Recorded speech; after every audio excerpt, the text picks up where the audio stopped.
জয় ভবা। আবার বেশ কিছুদিন বাদে ভবা পাগলার জীবন কথা, জীবনী পাঠ শুরু করলাম।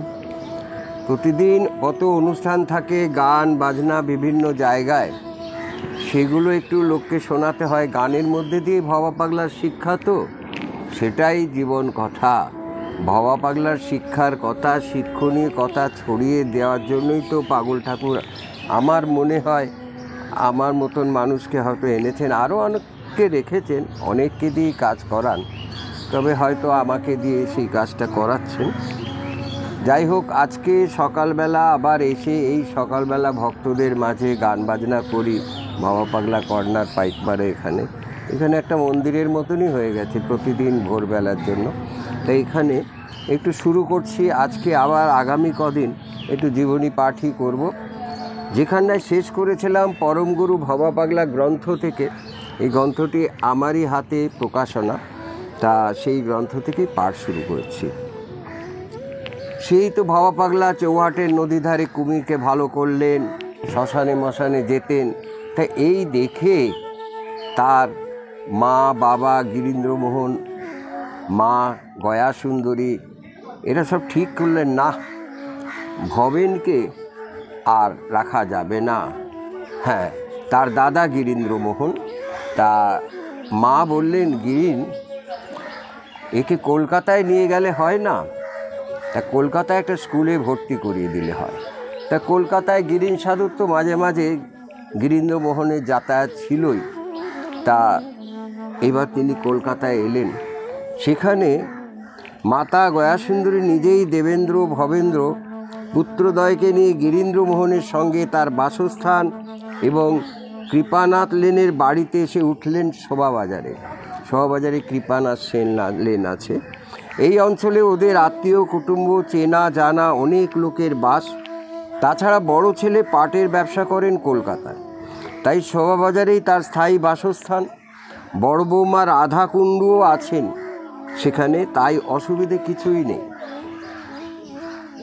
গিরীন্দ্রমোহন যথাসময়ে ছোট ভাই দুটোকে ভাগ্যকুলের কুণ্ডুদের প্রাসাদের অদূরেই কলকাতায় এরিয়ান স্কুলে ভর্তি করে দিলেন। এখন সেই স্কুলের নামটি আছে শারদাচরণ এরিয়ান ইনস্টিটিউশন। আর এই স্কুলের নিচেই কিছুদিন আগে আমি, ভবা পাগলার বড় নাতি, আমরা দুজনে মিলে সেখানে একটা ভবা পাগলার মূর্তি প্রতিষ্ঠাও করেছি। অচিরেই সেখানে একটা বড় করে একটা অনুষ্ঠান করার ইচ্ছা, তবে রাস্তার মোড় তো কলকাতা শহরে বিকে পাল এভিনিউ এবং সেই রবীন্দ্র সরণির সংযোগস্থলে। তা যাই হোক, সেখানে দেখতে পাবেন ভবা পাগলা সেখানে স্মৃতি জড়িয়ে আছে। গিরীন্দ্রমোহন যথাসময়ে ছোট ভাই দুটোকে তো ভর্তি করে দিলেন। ছোট ভাই দুটি মানে দেবেন আর ভবেন। দেবেন্দ্রমোহন আর ভবেন এরা যমজ সন্তান। একই দিনে শুভ লক্ষ্মী পূর্ণিমার দিনে এদের জন্ম হয়েছিল। তা পার্থিব পাঠশালা দ্বিতীয় পর্ব শুরু হলো ভবেন্দ্রমোহনের। এই বিদ্যালয়ে তৎকালীন দুজন শিক্ষকের কথা সুদীর্ঘকাল পরেও ভবা পাগলার মুখে আমরা শুনেছি। একজন হলেন প্রধান শিক্ষক যোগেশবাবু।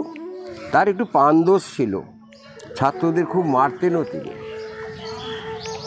লেখাপড়ায় দেবেন্দ্রমোহনের মনোনিবেশ সহজেই হয়, মেধাও তার ভালো। ভবেন্দ্রমোহনের কথা একটু স্বতন্ত্র, স্থান পরিবর্তনেই তার মন পরিবর্তন সম্ভব নয়। এরিয়ান স্কুল মহলে এই নতুন ছাত্র বালক ভবেন্দ্রমোহনের আশৈশব কোনো পরিচয় জানা না থাকলেও তার গান রচনা, দুই যমজ ভাই মিলে সেই গান গাওয়ার পরিচয় ছড়িয়ে পড়তে বেশি বিলম্ব হলো না। গান রচনা করেন ভবেন্দ্র, দেবেন্দ্র সে গান মুখস্থ করে নেন। তারপরেই ভবেনের সঙ্গে কণ্ঠ মিলিয়ে দুই ভাই সে গানে মেতে ওঠেন। দুই ভাই বয়সে মাথায় এক, দুয়েরই কৃশ তনু গড়ন একই ধাঁচে। ভবেনের হাত দুখানি একটু দীর্ঘ বেশি। দুই ভাই একসঙ্গে স্কুলে যান, একসঙ্গে ঘুরে বেড়ান, একত্রে গান করেন।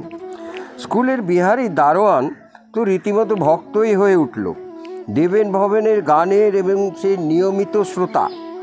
স্কুলের ছুটির পর ভাই দুটিকে তারা ঘরে নিয়ে বসানো, ওদের গান গাওয়ানো দারোয়ানজির প্রতিদিনের একটা প্রিয় কর্ম হয়ে উঠল। শুনে শুনে কটি গান মুখস্থ করে নিল সে নিজে নিজে গাইবার জন্য। দারোয়ানজি মনের আনন্দে ওই ভাতৃযুগলের নাম রাখল রাম লক্ষ্মণ।